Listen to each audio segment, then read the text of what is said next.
You should stop watching analog horror explained videos, at least before you've watched the analog horror. So when I was in high school, I probably would have told you that I really liked horror movies, that I loved disturbing movies, and I loved just seeing how depressing and creepy a film could get. There would only be one problem with that statement, and that was the fact that I didn't even watch horror movies at the time. Now, of course, I had seen a couple like The Ring and The Grudge, but most of the interesting horror movies that I said I liked, I hadn't watched at the time. I experienced most of those movies through like Wikipedia articles or found flicks videos because I was honestly just too scared to watch the movies myself.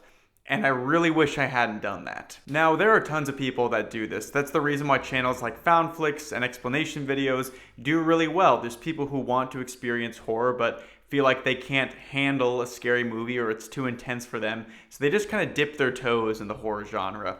And truthfully, I don't think that's necessarily a bad thing. There are some extreme horror movies out there that I've watched that honestly made me lose sleep at night. So wanting to experience those movies, if you know you can't handle how intense they are through like a video like Found Flicks, I think that's totally okay. When I got to college, I started actually watching horror movies and seeing stuff that maybe before I would have considered too extreme. I started watching movies like Hereditary and Midsommar. Recently I saw Skinamarink and Longlegs. I started just watching a lot of old horror classics, and I really enjoyed the experience that I had experiencing new horror without having read about it beforehand. And I thought I was done with that period of my life where I experienced horror vicariously through an explanation video.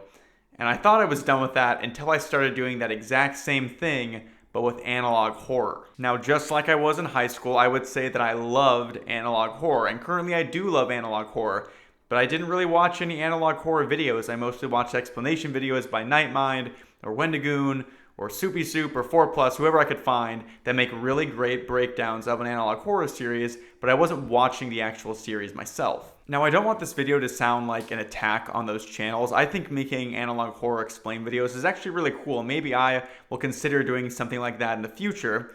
But I think the best experience I ever had with analog horror was starting Wendigoon's video about the Monument Mythos and then saying, you know what, maybe I should just watch this, and then going through the Monument Mythos rabbit hole, watching that entire series, and then coming back to Wendigoon, having formulated my own opinions and ideas, and seeing how he interpreted the story instead. It was a super rewarding experience. Again, I have no issue with explanation videos, but an issue that I do see on the platform, and I'm not an analog horror creator, so maybe they don't see an issue with this, but there is kind of a large disparity between the view counts of some analog horror series and the explanation videos made about those analog horror series. The McKinney Family Home Video series is honestly like one of the best analog horrors I've ever watched in my life. It's super creepy, it's eerie, it has a really fun story to piece together. The creator just absolutely nailed it. Seriously, if you're looking for a good analog horror series to watch, then please watch the McKinney Family Home Videos. It gave me the major creeps several times, which is kind of hard to do now because I watch a ton of horror nowadays. It's seriously so well done, really well made. And those videos probably take a long time to create because I'm assuming the creator is shooting these videos and editing them and doing some of the acting, or maybe getting some friends to do some of the acting and then doing all the special effects. They probably take like at least 10 hours per video, maybe much more. I'm not familiar with that kind of video making, but there's a ton of craft and care and time that goes into those videos. The channel currently sits at 4,360 subscribers and has about 87,000 views across all their videos. Now listen, those are numbers that I would absolutely kill for. I'm at like 400 subscribers. I don't get that many views on my videos. This one probably won't get that many. Subscribe to the channel, by the way. But I think this series deserves way more credit than it currently gets because it's so prolific among the scene of people who talk about analog horror series. Like, listen to the numbers of some of these creators who have made explanation videos about the series. We've got Soda Girl with 137,000 views.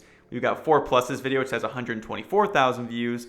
Wowman has 144,000, Immortal Marcus has 160,000, and so on and so forth. There's tons of great videos covering this topic. Now again, I don't want it to seem like I'm coming after these creators. I think they do great work and they make great videos, but there is a pretty big disparity between the views on those videos versus the ones on the actual analog horror series itself.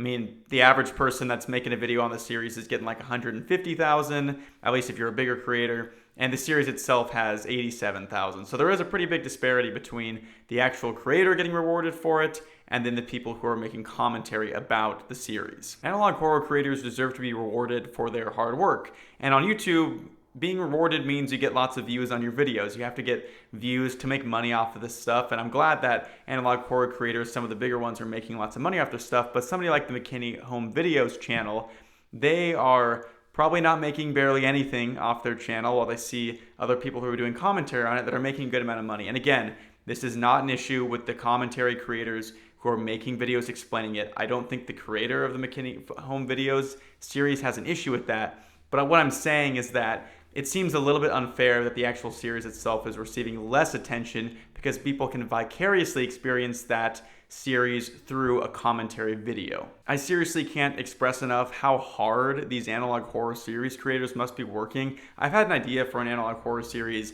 in my mind for like months now. I don't even know where to start. Like, the fact that these guys can make such amazing content pretty much entirely by themselves is like absolutely mind-blowing. In fact, this current crop of like analog horror creators on YouTube gives me a ton of hope for just the future of the horror genre. I mean, we're going through a renaissance right now where we're getting fantastic horror movies, but these guys just give me hope that that's going to continue throughout the future because we have such talented creators who are now getting exposed through their YouTube series. But the issue is that YouTube has created a system where it's far more advantageous to comment on a YouTube series rather than try to make your own. Now, this isn't true with every analog horror series. The Monument Mythos and, of course, the Backrooms found footage have tons of views on their channel, but so do explanation videos about those series. So what is the solution to this problem? YouTube doesn't seem to want to be doing much to fix it. YouTube is just run by an algorithm at this point, so I'm sure it's not consciously thinking of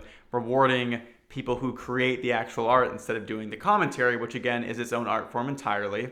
But I think the solution to this issue kind of starts with us, the viewers, what we can do to help creators. The first is honestly super simple. Just subscribe to analog horror creators. Subscriptions don't cost anything to anybody, and they really do help out a channel. If you don't know, you have to reach a certain amount of watch hours in order to receive money for your channel, and subscribing to a channel lets YouTube know that you're interested in that kind of content, and it lets YouTube know to promote that content to more people that maybe have similar viewing patterns to yourself. So please, if you've watched some analog horror series in the past that you really enjoy, or you've seen explanation videos about those channels, go subscribe to them. It'll mean a lot to that creator. I would love for us to create a common culture on YouTube where subscribing to an analog horror channel is just seen as a common courtesy. Again, just a way to express your appreciation for their work. The second thing you can do to help out analog horror creators is really simple as well. Just watch more analog horror. If you can watch an explanation video about a series, then I promise you can handle the series itself. Yes, they're creepy. Yes, they're uncomfortable, but I'm so glad that I actually started watching horror movies because it's helped me just see all that artistry and craft that is missing when you just watch an explanation video about the series. Horror is meant to make you uncomfortable. It's meant to make you expand the limits of what you thought you could handle. And honestly, being scared is kind of a really healthy thing. It helps your mind get used to maybe an experience where you should be scared. And then if you end up in a truly scary situation, your brain might know just a little bit better how to handle that situation. I hope that none of you guys end up in situations where you're truly scared, but I have in the past, and I like to think that my mind was just a little bit better at handling those situations because it had been so used to being scared from watching horror movies. Also, watching analog horror on your own allows you to form your own theories and opinions and ideas about what the series could be trying to say. We know analog horror does a lot of cryptic storytelling, and I promise that your ideas and your contributions are valuable in the community and that we always need more of those when it comes to theorizing on analog horror. Your contribution to solving these cryptic videos is really valuable, and being a part of that hunt, like firsthand, is just super exciting. And the last thing you can do to help analog horror creators is honestly just a combination of the first two, and it's to treat your viewing of an analog horror series as your entry ticket to watching an explanation video about said series. Recently, a horror movie called Longlegs was released, and I really wanted to see it, but I kind of live in a small town in Washington, and the theaters near me weren't showing it as far as I could tell. So I was like, maybe I'll just watch an explanation video about it.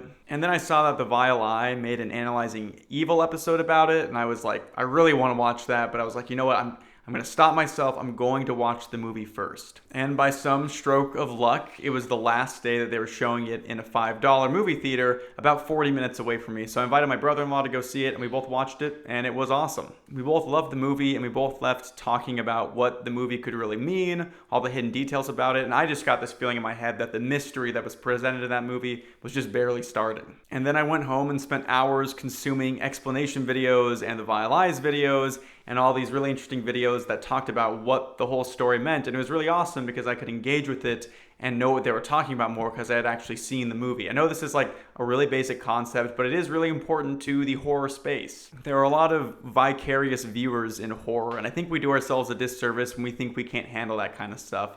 I promise you can handle it. I promise you're smart and you can figure out the story of this thing by yourself or figure out a story about it and then watch another video and see what you got right and wrong. I also think the irony of this video that I'm creating myself is that in a different world, this could be seen as me taking views from analog horror series as well, since I'm going to put the words analog horror in the title of my video. The reality is that I have about 400 subs and all my videos get like 100 views each, so like, nobody's gonna watch this. But if you are watching this, then please just think about what I said and think about supporting those smaller creators that are making these analog horror series. I promise it means a lot to us. And that's gonna do it for the video. Thank you so much for watching. Please subscribe if you haven't yet. I typically make like Zelda content or some other horror content. If you're interested in that, then please check out the other videos on my channel. And I'll see you guys later. See ya.